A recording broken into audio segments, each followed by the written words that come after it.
नमस्ते दोस्तों। सशक्त भारत से मैं डॉक्टर आर के वर्मा।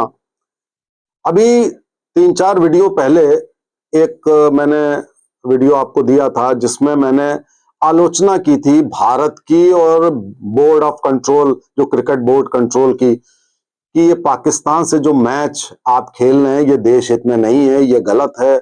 और लोगों ने भी बहुत स्ट्रांगली रिएक्ट किया, आलोचना की, मैच नहीं देखा और भी ना जाने क्या क्या। सोशल मीडिया पे तो भरा पड़ा था विरोध से।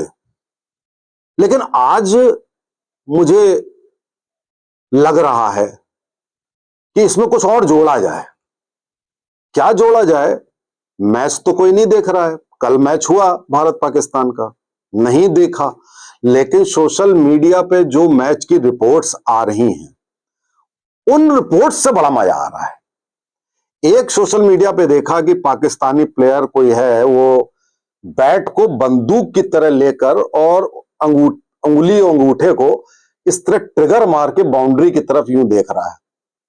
बाउंड्री के पार भारतीय लोग भी दर्शक होंगे, तो उसका ये होगा कि ये बंदूक है, ये मारेंगे। उसने 50 रन बनाए थे, वो 50 रन बनाने पे ऐसा जुबिलिएशन, एक गन सेलिब्रेशन उसने किया, क्योंकि ये केवल बंदूक की भाषा जानते हैं। और those who live by the guns they die of the guns. जो लोग बंदूक से जीते हैं वही बंदूक से मरते हैं। और साथियों, और भी बहुत सारी बातें हुई। सुनने में आया कि भारतीय प्लेयरों और उनके बीच में बड़ी गाली गलौज हुई। और जिसने ये बंदूक दिखाई थी, हालांकि जो बंदूक उसने बैट की बनाई थी, उसमें जो हैंडल था, जो बैरल थी, वो अपनी तरफ रखी थी। वो बैरल दूसरी तरफ होनी चाहिए थी, लेकिन अकल हो तब वाली बात है। तो क्रिकेट को किस तरीके से उन्होंने टेररिज्म से कंबाइन किया, आप ये देखिए इसका नमूना। और आप देख रहे हैं ऑपरेशन सिंदूर के बाद उनका जो अफरीदी था, वो एक जुलूस लेकर निकला था, विजय जुलूस लेकर। और इस बार अभी उसी के रिश्तेदार ने जब पहली बॉल फेंकी, तो हमारे प्लेयर ने, अभिषेक शर्मा ने, पहली बॉल पे छक्का मारा, बुरी तरह धुनाई करी। जबरदस्त प्लेयर था। और एक और प्लेयर है कोई दुबे, जिसने उस बैट वाले को शायद आउट किया और उससे कहा कि अब ये बंदूक कहां चलाओगे, और शायद उसका बैट गिर गया बाहर।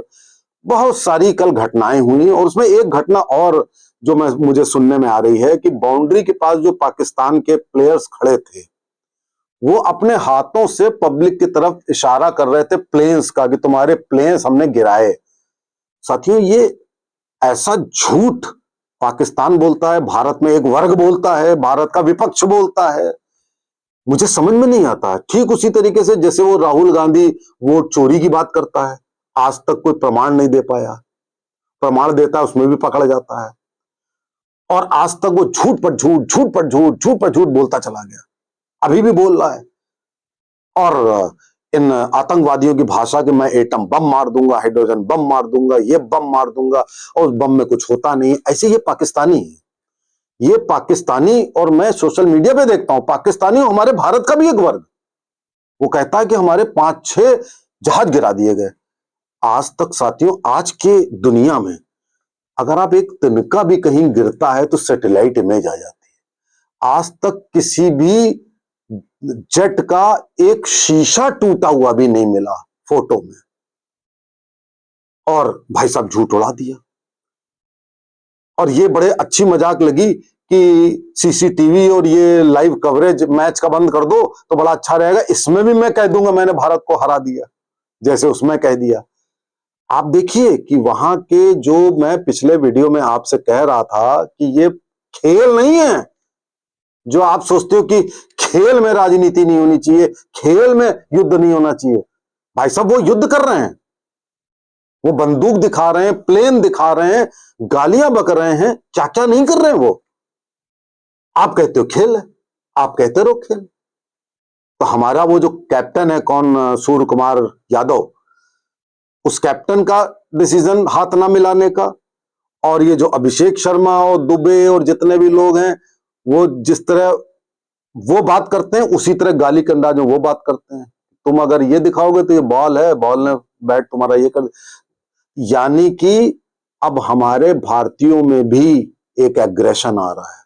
हमारे प्लेयर्स पहले ऐसे नहीं थे। पहले हमारे प्लेयर क्या होते थे, बस क्रिकेट खेलते थे, हार के चले आते थे। कोई ना जोश होता था, ना किसी किस्म का एग्रेशन होता था। आज हमारे पास एग्रेशन भी है, हम मैच जीतते भी हैं, बुरी तरह हराते भी हैं, और हम लीड भी करते हैं। उसके बावजूद इनकी हिम्मत देखिए पाकिस्तानियों की, कि ये हार रहे हैं, खेल रहे हैं, और उसमें हमको आंखें दिखा रहे हैं, बंदूक दिखा रहे हैं, इशारे कर रहे हैं। तो ये जो दलील बीसीसीआई या भारत में कोई दे कि भाई साहब ये तो क्रिकेट है, क्रिकेट को हम उससे नहीं मिक्स करेंगे, जबकि ऑपरेशन सिंदूर अभी जारी है, माइंड यू, उसमें आप खेल रहे हो, और आपके विरुद्ध वो क्रिकेट के मैदान पे जो दिखा रहा है निशान, ये सब चीजें दिखा रहा है, ये क्या है? तो मैं तो कहता हूं, कभी कभी मुझे ये लगता है कि भले हम पाकिस्तान से जीत रहे हैं, लेकिन जो हमने खेलने का निर्णय लिया उसी समय हम पाकिस्तान से हार गए एक तरीके से। लेकिन मैं तारीफ ये करूंगा कि हमारे युवा प्लेयर्स, युवा हैं, उनके जज्बे की मैं जरूर तारीफ करूंगा कि वो बिफिटिंग रिप्लाई इन पाकिस्तानी प्लेयरों को दे रहे हैं। लेकिन यहां पे आप गौर करिएगा कि पाकिस्तानी प्लेयर उन आतंकवादियों से 1% भी कम नहीं है। वो जो आपका जो जितने आतंकी कैंप में हफीज सईद, ये सब उनसे 1% कम नहीं है। आप इनको प्लेयर समझते हो, आप इनको प्लेयर समझना बंद करो। ये आतंकियों से भी बड़े आतंकी हैं। अब मान लीजिए फाइनल होता है भारत पाकिस्तान के बीच में और आप हार जाते हैं, कितनी बेइज्जती हमारी होगी। हारेंगे नहीं, लेकिन क्रिकेट का गेम अनिश्चित होता है, कह नहीं सकते हैं, लेकिन अगर हारे तो कितना बुरा होगा। लेकिन अंत में मैं यही कहूंगा कि ये निर्णय जिस समय लिया गया, समझ लीजिए कि हमने मॉरली हम हार गए। ये तो कहिए कि हमारे प्लेयर लगातार अपने एग्रेशन से जान डाले पड़े हैं, वरना हम कहीं के नहीं रहते। नमस्ते, जय हिंद, जय भारत।